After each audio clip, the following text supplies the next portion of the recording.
evening and welcome to this edition of Newsleader on 6. Today is Tuesday, May the 23rd, 2017. I'm Jim Fuller. And I'm Andrew Todd. In tonight's news, several pedestrians were injured leaving an area graduation ceremony. This month is Mental Health Awareness Month, and we'll bring you video from Tullahoma High School's graduation ceremonies. We'll have all these stories and more on tonight's Newsleader on 6. He said, well, I got you approved for it. All you got to do is go drive it and tell me you want it. We can do the papers today. And I walked out of here with pretty much a brand new vehicle. I would recommend Dr. Credit to anybody. If you don't think that you can get a car, come see these guys. They are amazing and they can find you what you're looking for. If they could do it with me, they can definitely work a miracle for you. I would recommend them to anybody and everybody. Schedule your appointment with Dr. Credit at Russell Barnett Kia so you can drive away happy. When your family suffers the loss of a loved one, the caring and compassionate staff at Tullahoma Funeral Home and Coffee County Funeral Chapel are standing by to assist you in every way possible. We are proud to support local industry and offer only Batesville caskets. Many funeral homes don't own or operate a crematory. We utilize the only crematory in Coffee County. Your loved one never leaves Coffee County. We can accommodate any need and any budget. Consider our complete pre-need service to remove this burden from your family during their time of grief. Lock in today's low costs and protect from inflation. Tullahoma Funeral Home and Coffee County Funeral Chapel. Our family caring for your family. Welcome back. The Shelbyville Police Department is investigating a motor vehicle accident with injuries that occurred in the parking lot of Calsonic Arena Saturday night.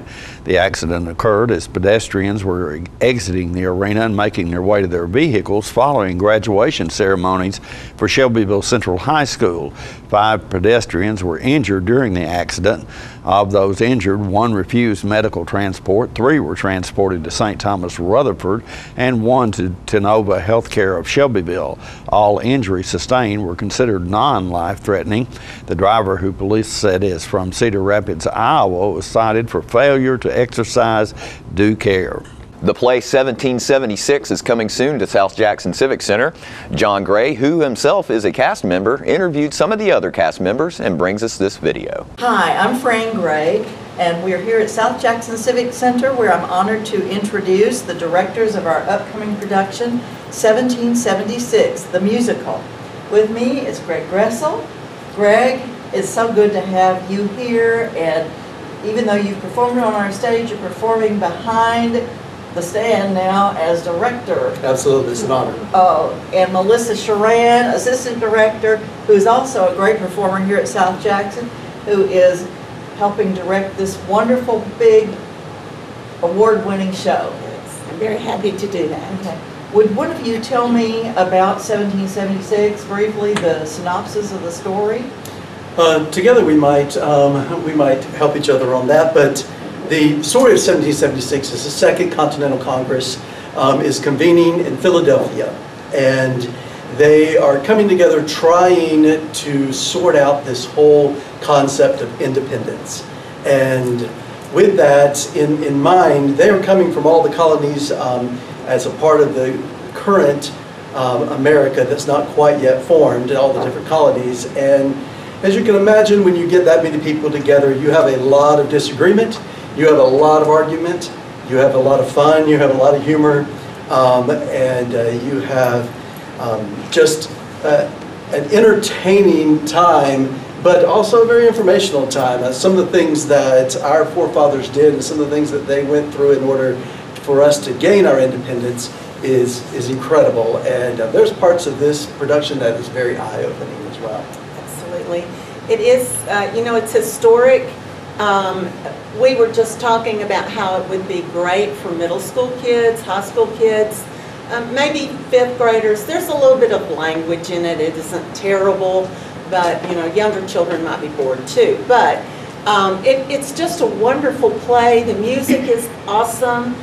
The voices, I just have not heard that. Even here at South Jackson, I have not heard that blend before in an ensemble. So I am so excited about this production, and I think that you can come and enjoy it, have a great time, and even learn something. The show is opening June 1st, a Thursday evening here at South Jackson Civic Center at 7 o'clock.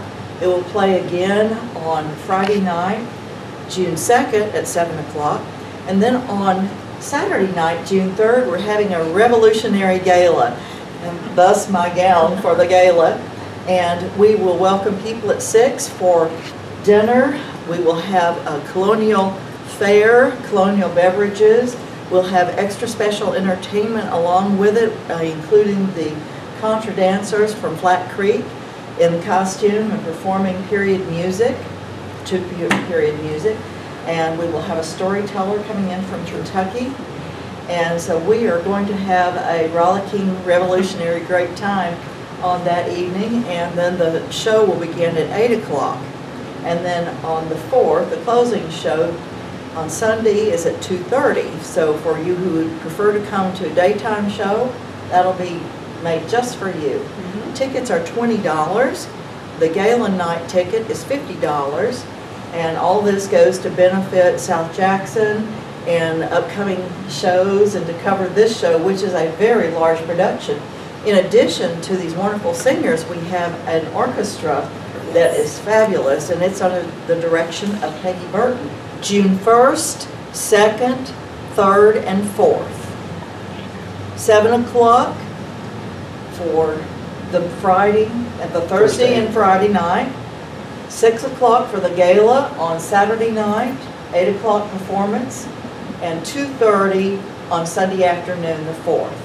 So please call us or go online and get your tickets for your favorite seat at this favorite historic location, South Jackson Civic Center, our first public school, still taking care of a lot of historic moments and making new history for our community. Tullahoma City Attorney Steve Worsham briefed the Board of Mayor and Aldermen on the progress of litigation involving Tullahoma and the City of Manchester. We've been involved in several matters of litigation, just the routine management type things, addressing issues as they arise.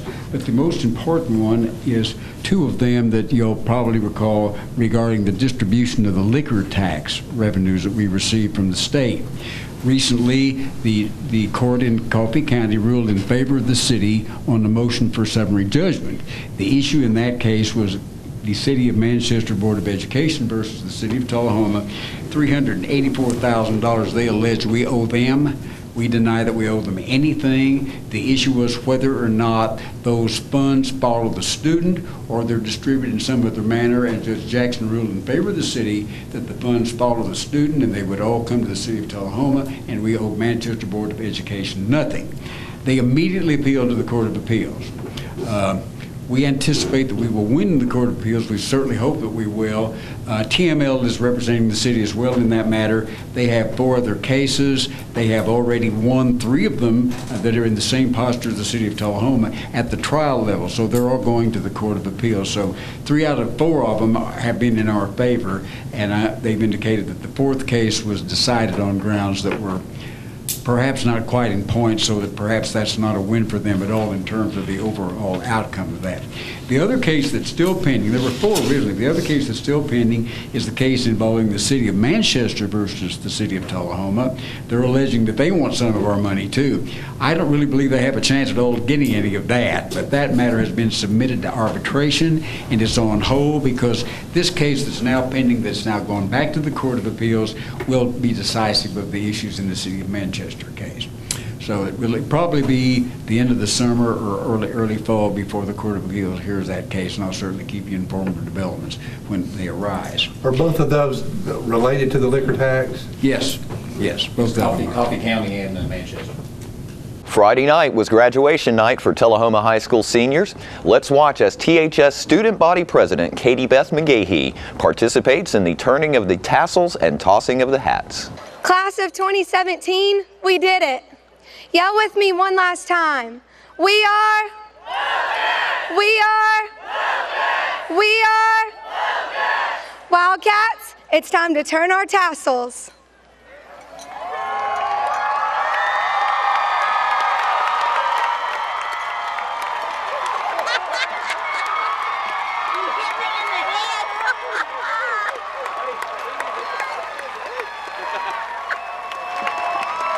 We'll be right back with more Newsleader on 6. All I have to do to think about what I was physically before and what I am now, and I don't ever want to go back to that original situation. The overall mission of the rehab team is always what is best for the patient and how we can facilitate maximum potential from every resident. Well, the most important thing to me is that I'm allowed to do whatever I want to do, you know. Everyday miracles at Life Care Center of Tullahoma. Welcome back. May is Mental Health Awareness Month. Peggy Burton spoke with a Manchester couple who has been personally touched by the issue. May is designated as Mental Health Awareness Month, and I'm so pleased to have Stephen and Michelle George. Good morning. Good morning. Thanks for coming. Thanks for I'm so glad Thank you you for guys having us. came. I'm interested in knowing a little bit about your own story. Okay. From your words, everybody has a different story. Exactly. So, is it you, Michelle? Yes. I was misdiagnosed for over 20 years. Oh, really?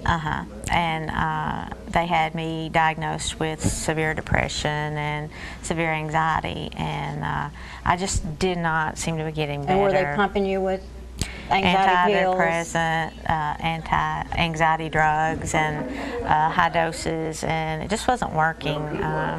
So there came to be a time in my life where it was so stressful, a lot of things going on, and I had a manic episode.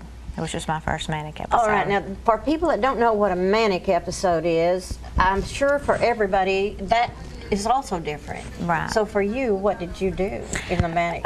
For me, I started suspecting my husband of hacking my phone.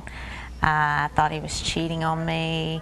I wasn't sleeping. You became very suspicious. Yeah, very suspicious of him. Sleep. Yes, losing sleep, not eating. And I even just isolated myself in a bedroom. And just to let people know how serious a manic episode can be, I took the electrical outlets covers off the walls. I thought people could see me. I thought people could see me through the televisions. And you felt somebody was watching. Yes, yes. It was paranoid. I was paranoid. And so. And what was it that triggered you getting some help? My Were you husband, married at that time? Yes. Okay. We've been married for 15 years, and he stuck by me through everything. And Stephen, you're a good man. A lot of people are booked and run. Exactly. A lot of people do. That's a lot true. of people Very true. do. We've talked to a lot of couples. People like that. Yes, ma'am. But he stuck with me, and of course, I didn't think I had a problem. You know, I thought it was everybody else's problem. So he called the crisis intervention team, and they came, and I went. So when you say the crisis intervention team, how do you get that? Is it in the phone book, or you find it? I mean, how do you know who to call? You can get it through Centerstone, the mobile crisis intervention team. Centerstone, that's a name to remember.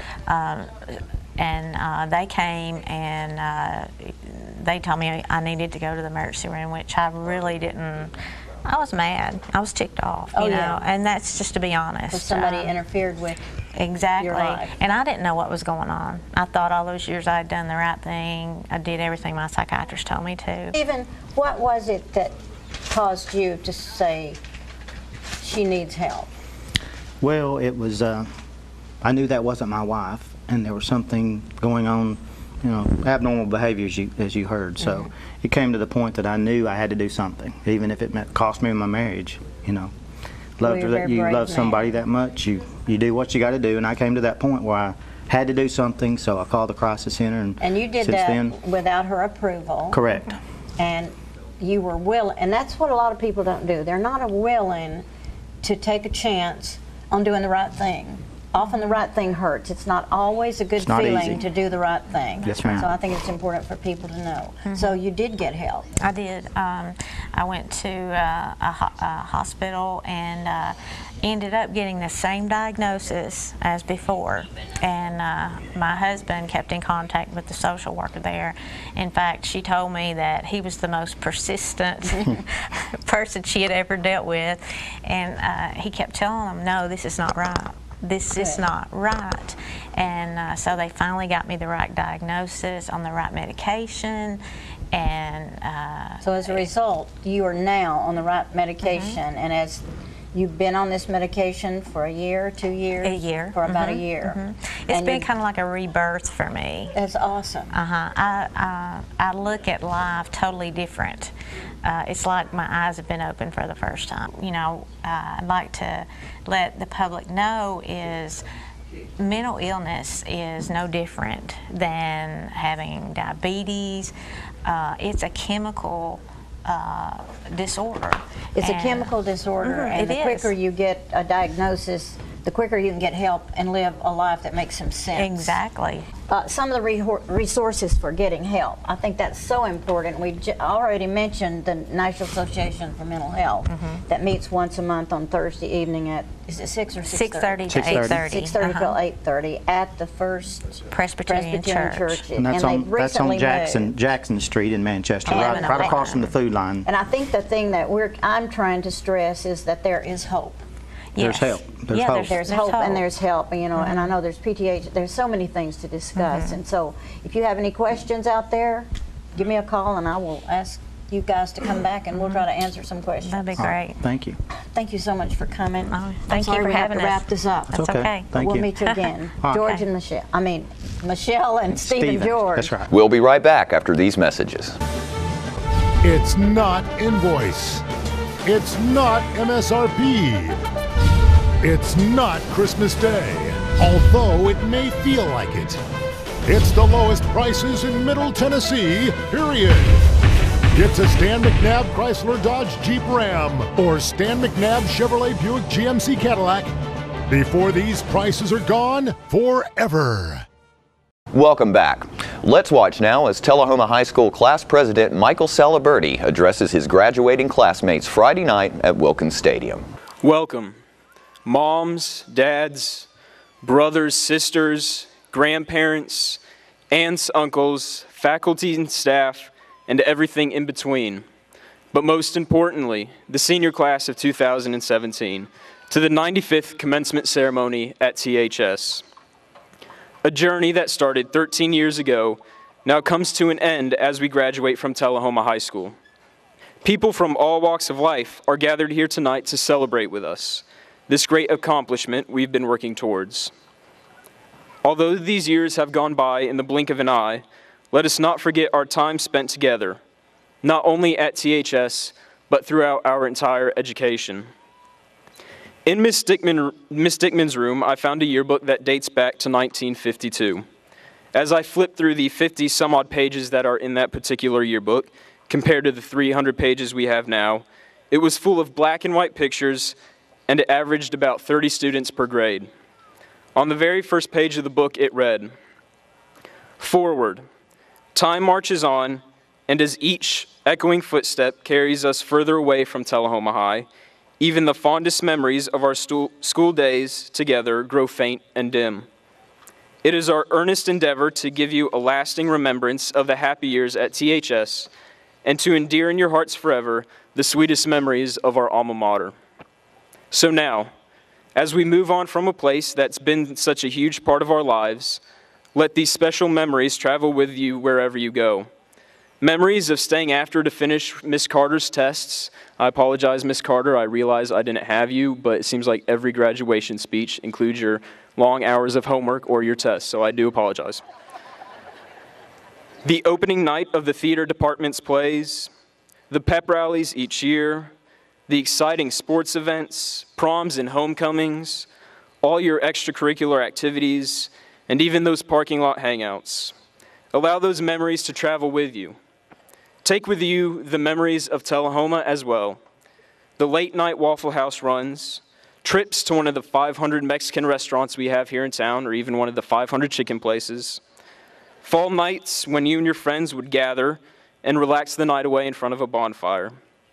I only hope that each of you were able to experience your high school years to its fullest.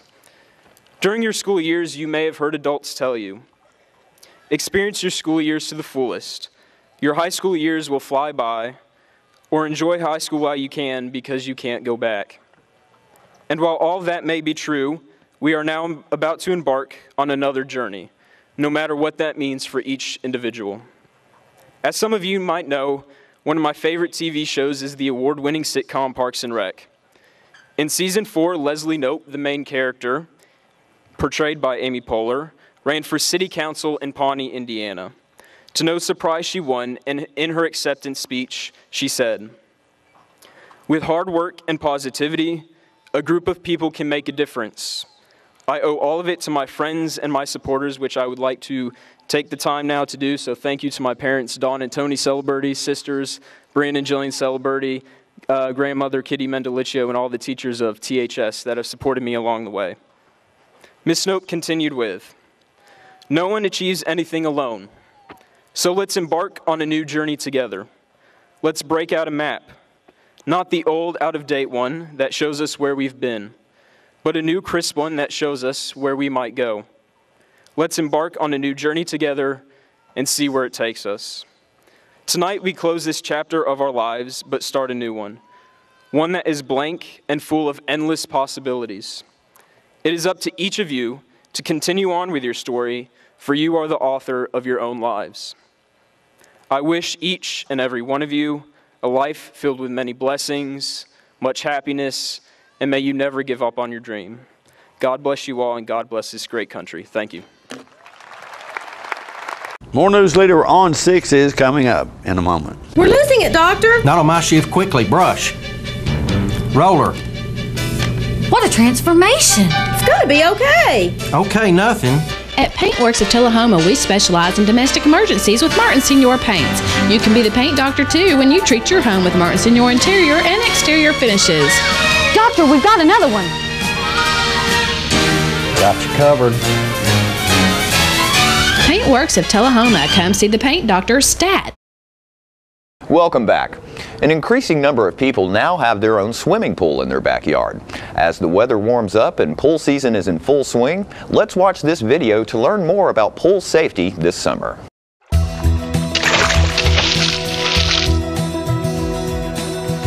When there's the potential for trouble, my boy's going to find it.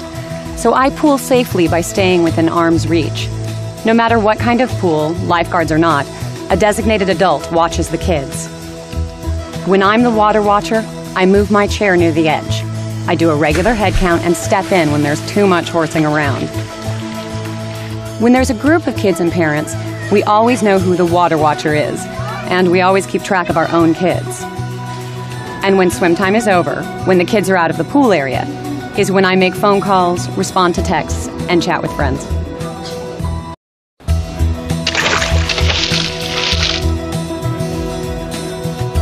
I do everything I can to keep the kids I sit safe, starting with always keeping an eye on them.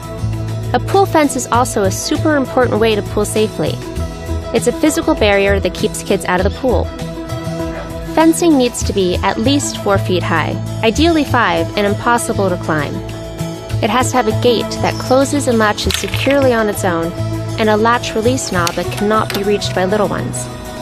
It should surround the entire pool, but if your home creates a fourth wall that blocks off the pool area, make sure you install and use door alarms. A fence is the guardian that's always vigilant, but it doesn't replace supervision and water safety skills. If the family I babysit for has a pool, I make sure to talk to them about the system of safety they use, and then add my own steps.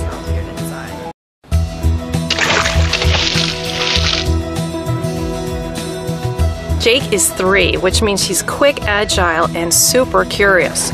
So we pool safely with a couple of alarms. One goes off when the back door that leads to our pool is opened. The other is in the pool itself and goes off when something falls in the water. This way, if a neighbor's child or a friend or even Jake somehow gets to the pool without anyone knowing, I'll know about it instantly. There are many alarm choices. Ones for house doors, the pool gate, surface wave, and underwater alarms, even ones that your child can wear. We chose the system that works best for us. You can choose the system that works best for you. And remember that close supervision is always a requirement.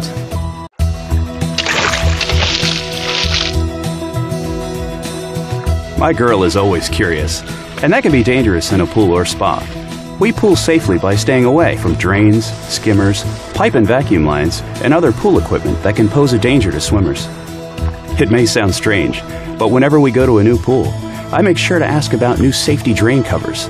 They can help prevent swimsuit straps, jewelry, and hair from getting entangled, and they are shaped to prevent suction from trapping a person. Plus, public pools and spas are required by law to have them. My daughter teases me for being a safety drain cover geek, but she's worth it. We know that simple steps save lives.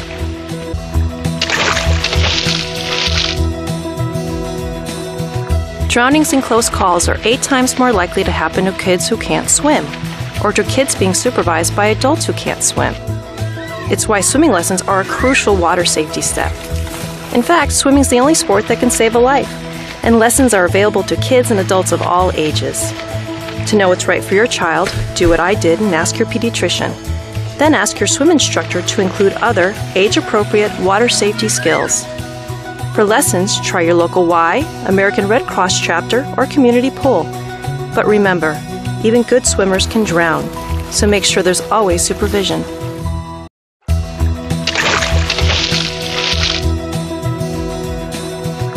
Most of us know someone who has had a close call in the water. Unfortunately, my close call is about me and my son. It was at a pool without a lifeguard, but with lots of people. By the time I got to him, he was unconscious. I pulled him out and had to perform CPR. It worked. Now I take a CPR refresher course every year through the American Red Cross. It's how I pool safely, and it's something we all can do to build our own water safety skills. Take a CPR course, please, because you never know which step will save a life, until it does. And don't forget to tune into this week's Living Show tonight at 6:30 p.m., Thursday morning at 9 a.m., and Thursday, Friday, and Saturday evening at 6:30 p.m. This week's show will give you all the information you could ever need about jump-starting your child's summer in the area. And for the seniors, we'll even hear about where you can go to get some dance lessons. All that and more on this week's Living. Stay with us. We'll have your weather forecast right after these messages. Have you ever been involved in one of these? And you need one of these? Then look no further than the Russell Barnett Certified Collision Center. With a state-of-the-art facility, aluminum capabilities, lifetime paint guarantee, Russell Barnett auto rental, claims assistance from start to finish. We are here to serve you. So stop by and let us show you why we are #1, the Russell Barnett Certified Collision Center. We're losing it, Doctor. Not on my shift. Quickly, brush. Roller. What a transformation. It's gonna be okay. Okay, nothing. At Paintworks of Tullahoma, we specialize in domestic emergencies with Martin Senior Paints. You can be the paint doctor too when you treat your home with Martin Senior interior and exterior finishes. Doctor, we've got another one. Got you covered. Paintworks of Tullahoma. Come see the paint doctor, Stat. Welcome back. We'll take a look at your weather forecast at this time, starting with your weather history on this day. Our record high was in 1941 at 91 degrees. The record low was in 2002 at 36 degrees. The average high on this day is 81 and the average low is 57. Storms in the forecast for tonight with a low of around 59.